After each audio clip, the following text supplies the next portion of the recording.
Yeah, he really did. Rest in peace to Mac.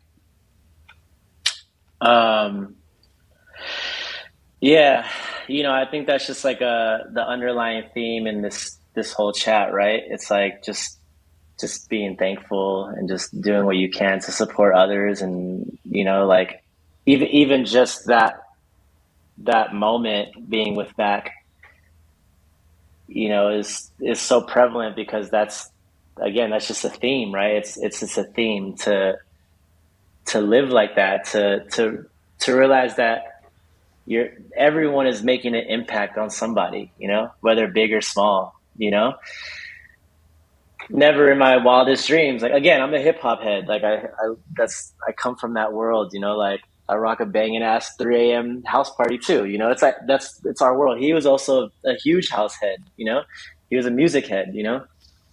Um, he is a music head, but I yeah, I mean, Mac was just such a beautiful soul. Like I actually met Mac at the BWC Sounds 1 year anniversary in Philadelphia 6, 7 years ago.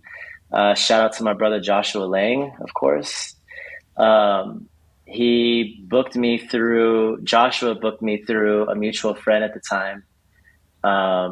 And he reached out and was like, yo, man, I fuck with your music. You're dope. Like, I would love to book you for our 1 year anniversary. I know you live in Brooklyn. Like, and I was like, word, let's do it. Like, this sounds dope. And I think it was the first time me playing in Philly. So I was like, actually, yeah, I think it was my first time playing in Philly. And I mean, shout out to Josh. Now he's killing it in Philly. Super happy for him. He's always been killing it. The party was jumping 6, 7 years ago. It's like this lofty kind of warehouse thing. I forget exactly, but I just remember you had to go upstairs. And um,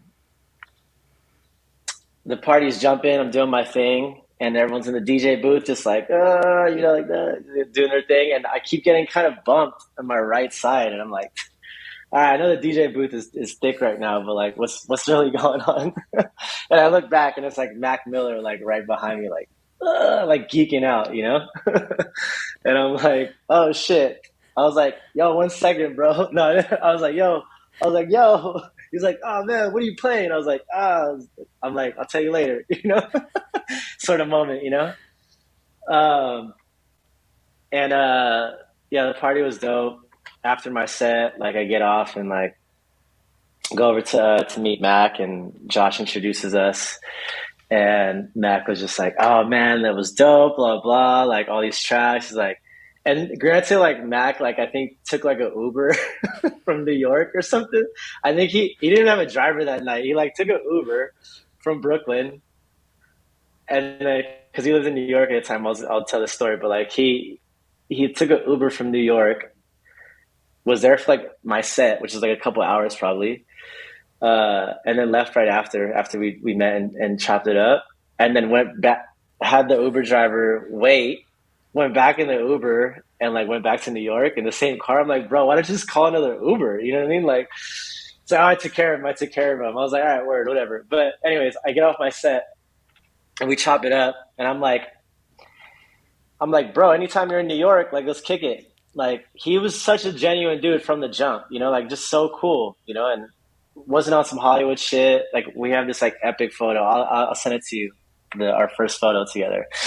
But and I was like, yo, anytime you're in New York, like let's kick it. I live in Brooklyn, and he's like, yo, I live in Dumbo, and this is when Mac used to live in Dumbo, and I was like, oh shit. I'm like, yo, I'm like 10, 15 minutes from Dumbo.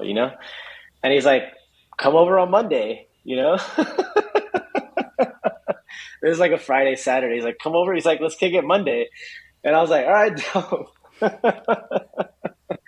So I went over Monday, and like he had this new Mac computer, uh, like desktop, whatever. And he's like, bro, can you help me set up my desktop computer? So like first time kicking to a Mac, we're like just chilling. I'm setting up his like speakers, and and he's like, I was like, oh, turn it up, turn it up. Like we were just vibing from the jump. And yeah, I mean, yeah. Long story short, we kicked it that day, and I mean, we kicked it a lot in Brooklyn, and shortly before he moved out. And then, yeah, I mean, I can go on for days about Mac. But long story short, he asked me to go on tour with him.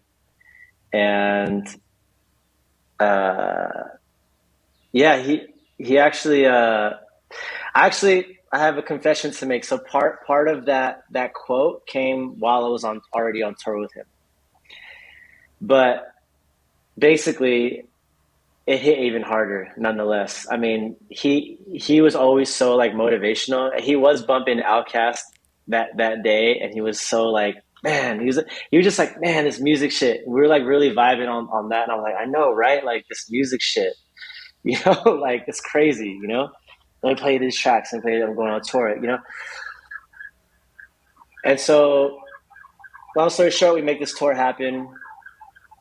Uh, there's a few dates that I couldn't do. So at the time I was with Selection, so it became this Selection tour, and we had a couple of other artists at the time fill in the dates that I couldn't play, and but it was like a 3 month North American tour for Divine Feminine, and in one of the dates, um, I'm like chilling in my green room and I'm doing my thing, and then I have my headphones on. I hear this like, yo, like shouting. And I'm like, that's definitely not like the track. And I look up and it's like Mac, like in my green room. And he's like, bro, you didn't tell me your real age. I'm not going to say it on the podcast right now.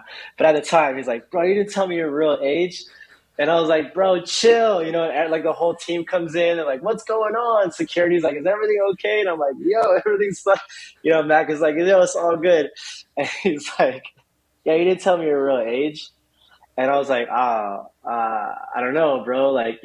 And then that's when he was like, man, I can't wait to be your age still doing what I love, you know? And I was like, damn, that was that was crazy to hear him say that, especially think about it afterward. And yeah, it was just again, like a moment where you're like, damn, you never know who's watching. You never know who's who's down for you. You know what I mean? Just keep doing your thing, like keep working hard at what you love, at what you're passionate about, and just do your thing. Because like I never thought I'd be in that green room in that city on that tour with him eating sushi with Ariana Grande. We're all chilling every day. It's like going to the studio with Mac. Like that's like my boy. We're on the phone. I'm like, yo, what? Like, but this is the reality of it. This is it. And like, don't sell yourself short. Like this is you worked hard for these type of moments, and you put yourself in these situations where like, damn, yeah, like this is like a thing. And yeah, I mean, I always remember that, and it hit me when I posted that when I came back from that tour, because it was like if Mac was still around, like damn, what would he have been saying to me right now?